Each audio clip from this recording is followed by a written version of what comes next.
दोस्तों, आप सबका एक बार फिर से आपके अपने YouTube चैनल में स्वागत है। आज हम बात करेंगे महाभारत से जुड़ी उन कहानियों, उन किस्सों के बारे में जिनसे हमें पता चलता है कि महाभारत युद्ध के लिए कुरुक्षेत्र की भूमि को ही क्यों चुना गया था। दोस्तों, वीडियो में आगे बढ़ने से पहले अगर आपने चैनल को अभी तक सब्सक्राइब नहीं किया है तो कृपया सब्सक्राइब करें और बेल आइकन जरूर दबाएं। दोस्तों, महाभारत केवल एक महापुराण नहीं है, इसे पंचम वेद का दर्जा मिला है और यह हमारे भारतवर्ष का सबसे बड़ा और ऐतिहासिक ग्रंथ है। महाभारत का असली नाम जय संहिता है। इस ऐतिहासिक ग्रंथ का वर्णन महर्षि वेदव्यास जी ने किया था और भगवान श्री गणेश जी के द्वारा यह लिखा गया था। दोस्तों, महाभारत केवल एक ग्रंथ या एक कहानी नहीं है, यह भारतवर्ष का समृद्ध इतिहास है। महाभारत को भारतवर्ष की सबसे बड़ी लड़ाई भी माना जाता है। यह विनाशकारी युद्ध कुरुक्षेत्र की भूमि पर कौरवों तथा पांडवों के बीच कुरु साम्राज्य के सिंहासन के लिए लड़ा गया था और इस युद्ध में भारत के सभी जनपदों सहित कुछ विदेशी राज्यों ने भी भाग लिया था। दोस्तों, कुरुक्षेत्र में ही महाभारत का युद्ध क्यों हुआ, इसके संबंध में 3 कहानियां प्रचलित हैं। पहली कहानी हमें बताती है कि जब महाभारत का युद्ध तय हो गया तो इस युद्ध को लड़ने के लिए भूमि तलाशने की जिम्मेदारी भगवान श्री कृष्ण को दी गई थी। भगवान श्री कृष्ण यह जानते थे कि यह युद्ध भाई भाई, सगे संबंधी और गुरु शिष्य आदि के बीच लड़ा जाएगा और भगवान श्री कृष्ण को यह डर था कि इस युद्ध में एक दूसरे को मरते देखकर कहीं ये आपस में संधि न कर बैठे। इसलिए श्री कृष्ण ने इस युद्ध के लिए ऐसी भूमि को चुनने का फैसला लिया जहां क्रोध और द्वेष के संस्कार पर्याप्त मात्रा में हों। तब श्री कृष्ण ने अपने कई दूतों को सभी दिशाओं में भेजा और उन्हें वहां की घटनाओं का जायजा लेने को कहा।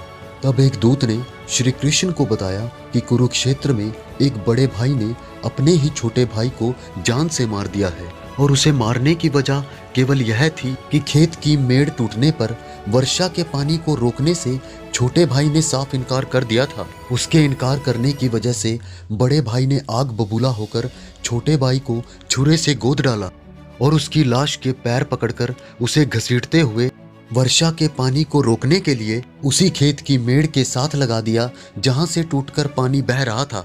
उस दूत की बात सुनकर तभी भगवान श्री कृष्ण जी ने यह तय कर लिया कि भाई भाई के युद्ध के लिए यही भूमि उपयुक्त है। जब भगवान श्री कृष्ण आश्वस्त हो गए कि इस भूमि के संस्कार यहाँ पर भाइयों के इस युद्ध में प्रेम उत्पन्न नहीं होने देंगे, तब भगवान श्री कृष्ण ने यह युद्ध कुरुक्षेत्र में ही करवाने की घोषणा की। दोस्तों, दूसरी कहानी के अनुसार यह कहते हैं कि जब राजा कुरु इस क्षेत्र की जुताई कर रहे थे तब भगवान इंद्र ने उनके पास जाकर इसका कारण पूछा। तब राजा कुरु ने इंद्रदेव से कहा कि जो भी व्यक्ति कुरुक्षेत्र में मारा जाए वह पुण्यलोक में जाए, यह मेरी इच्छा है। और उसके बाद देवराज इंद्र उनकी बात को हंसी में उड़ाते हुए स्वर्गलोक चले गए। और जब स्वर्गलोक में इंद्र ने ये बात और देवताओं को बताई तब सभी देवताओं ने इंद्रदेव से कहा कि राजा कुरु को अपनी तरफ कर लो, कहीं वो किसी देव की तपस्या करके स्वर्गलोक पर अपना आधिपत्य ना जमा ले। तब इंद्रदेव ने राजा कुरु के पास जाकर कहा कि कोई भी पशु, पक्षी या मनुष्य कुरुक्षेत्र की भूमि पर रहकर या इस भूमि पर युद्ध करके मारा जाएगा वह पुण्यलोक का भागी होगा। और प्यारे दोस्तों, महाभारत में भगवान कृष्ण, पितामह भीष्म, गुरु द्रोणाचार्य और सभी बड़े योद्धा ये बात जानते थे और इसीलिए कुरुक्षेत्र की भूमि पर महाभारत के युद्ध को लड़ा गया था। दोस्तों, तीसरी कहानी जो कुरुक्षेत्र के युद्ध से जुड़ी हुई है, जिसके कारण कुरुक्षेत्र में ही महाभारत का युद्ध हुआ ऐसा माना जाता है, वह कहानी श्रवण कुमार की है। दोस्तों, माता और पिता के सबसे बड़े भक्त श्रवण कुमार की कहानी को तो आपने सुना ही होगा। श्रवण कुमार जैसे पितृभक्त आज के युग में कहीं भी नहीं मिलते हैं। श्रवण कुमार अपने अंधे माता पिता की सेवा पूरी ही श्रद्धा और तत्परता से करते थे। वे अपने माता पिता को किसी भी प्रकार का कोई कष्ट नहीं होने देते थे। कहते हैं, जब एक बार श्रवण कुमार के माता पिता ने तीर्थ यात्रा पर जाने की इच्छा प्रकट की तो श्रवण कुमार अपने माता पिता की यह इच्छा पूरी करने के लिए उन्हें कावड़ में बिठाकर तीर्थ यात्रा के लिए चल दिए। दोस्तों, अपने माता पिता को बहुत से तीर्थ घुमाने के बाद उन्हें एक दिन ऐसा मन में भाव आया कि अपने माता पिता को क्यों ना पैदल चलाया जाए।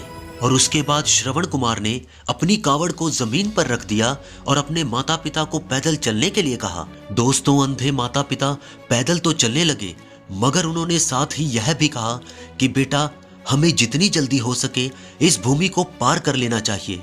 उसके बाद वे सभी तेजी से चलने लगे और जब वह भूमि निकल गई, उसके बाद श्रवण कुमार को अपने माता पिता के साथ ऐसा व्यवहार करने का पश्चाताप हुआ। दोस्तों, तब श्रवण कुमार ने अपने माता पिता के पैरों में गिरकर क्षमा मांगी और उन्हें दोबारा से कावड़ में बैठा लिया। अंधे माता पिता ने तब श्रवण कुमार से कहा कि पुत्र, इसमें तुम्हारा कोई दोष नहीं है। उस भूमि पर किसी समय मय नाम का एक असुर रहता था। बेटा, ऐसा कहते हैं कि उसने जन्म लेते ही अपने पिता को मार डाला था और उसी राक्षस के संस्कार उस भूमि में अभी तक बने हुए हैं और इसीलिए कुरुक्षेत्र की उस भूमि से गुजरते हुए तुम्हारे मन में यह बात आई और तुम्हारी बुद्धि बदल गई। तो दोस्तों, ये थी वो कहानियां जिनके आधार पर कुरुक्षेत्र को ही इस धर्म युद्ध के लिए चुना गया।